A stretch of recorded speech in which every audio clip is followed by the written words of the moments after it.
Yes, sir. Here we are at the Moneyball TipOff Classic. We're getting through these games. We are in our fourth of 5 games. We're in our fourth game right now. We have the Henry Ford Trojans out of Detroit, my alma mater, brown and gold, 20,000 Evergreen, against the Bridgeport Bearcats. We just had Coach Marshall on. I guess, Keith, you can agree that he was very impressive, but we have another impressive individual following that right up, representing the Saginaw community. We have Coach Julian Taylor here joining us on the Coaches podcast. I did my research on him, Keith, and I couldn't pull up everything with all these pages of accomplishments and all these things that he's done and all these pictures of him holding his hand up, talking about victory. No, but really, Coach, very impressive. The one thing we talked about a second ago is that you've already experienced 100 wins already. Is that correct? Yes, sir. Yes, sir. A couple seasons ago, I picked up my 100th win, and it's just a great accomplishment, coming from, Saginaw, coaching my alma mater.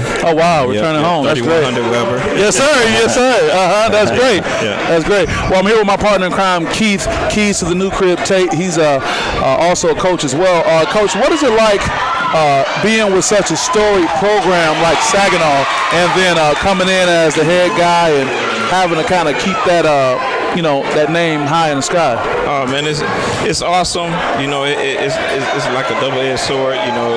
If you're not meeting certain people's standards, they're gonna hold you accountable and things like that. And that's to be expected. And it's just such a rich tradition in Saginaw High basketball. Sure. Back from the 70s to the 80s to the 90s, all the way to now. Yeah, you're right about that. Before I jump to Keith, being a native Detroiter, I was screaming about Henry Ford and being here in the Lansing community, which I would think, compared to many of our urban cities, whether it's a Flint, Detroit, Saginaw, Lansing probably provides, just a different socioeconomic opportunity for people. Not to say it's not hard times and all that, but it's not Saginaw, it's not Detroit, it's not Flint.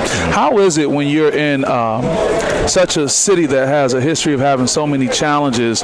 How do you really connect, in these nitty-gritty type situations with these kids? Well, I always let the kids know that I was once in your shoes. I grew up the same way some of you guys grew up.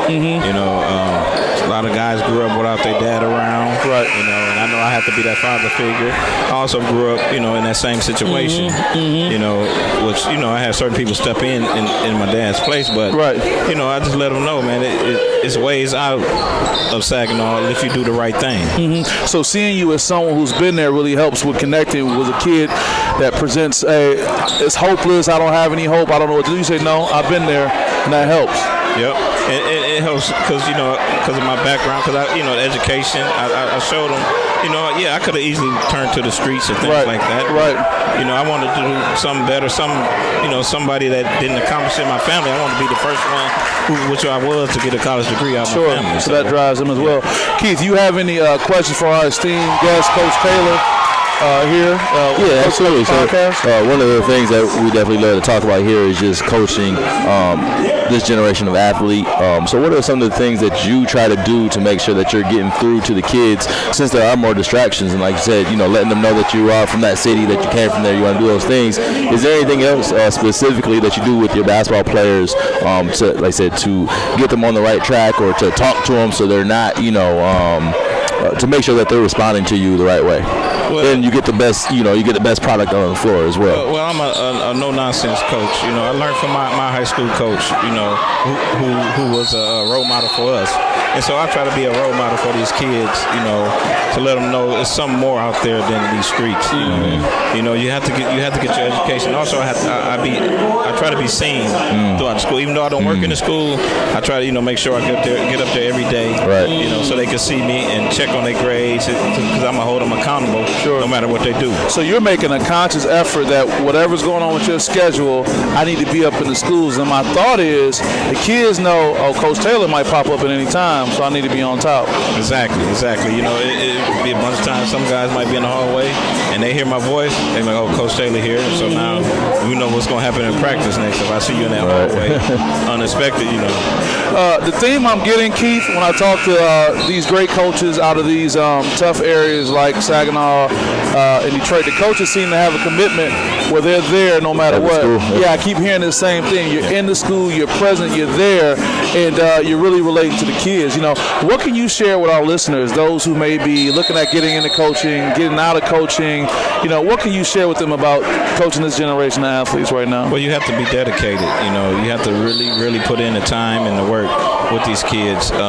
Keep them in the gym. You know, if you keep them in the gym, let's keep trying to keep some of them out of trouble. Yeah, some of them out of trouble. We lost a kid this past. I want to say this summer. You know, he was in and out. Now he's facing some time. Jail time. Wow. You know, so and the guys, I try to use that guy. Not talking bad on the kid. I pray for the kid. Yeah. I hope things work out for the best for him. But don't put yourself in that situation. Yeah, I mean, you hate that happened, but you can't help but use it as an example of what not to do. Yes, sir. And you think that helps. Keith, you have any other questions for our great guest, Coach Taylor here? How's your team looking this year? What you guys got coming back? How you guys do this first week during the opening week for the season? Well, our team, I got a good team. You know, I had one of those teams where we struggled last year because of our youth. You know, our youth. So now I have like 8-9 guys returning, so that they was kind of feeling themselves. Right. Oh yeah. And it took a nice lump. And Carmen Ainsworth is a great team. Yeah, we were talking about that. Yeah, it's a great team, and my man, Coach Jay, he does a great job with those kids, and they was prepared for us, and they handled our pressure well, and they use their size on us. So, but I still think we got a team to make some noise in the state. Okay. Well, Saginaw High School, we're going to be looking out for you. We got Coach Taylor here, Coach Julian Taylor doing a great job over there. They're going to be up next for the final game at the Moneyball Tip-Off Classic, Everett Vikings versus Saginaw High Trojans. We really appreciate you, Coach Taylor, all that you're doing, okay? Thanks, Coach. Best of luck with everything, Thanks, Coach. okay?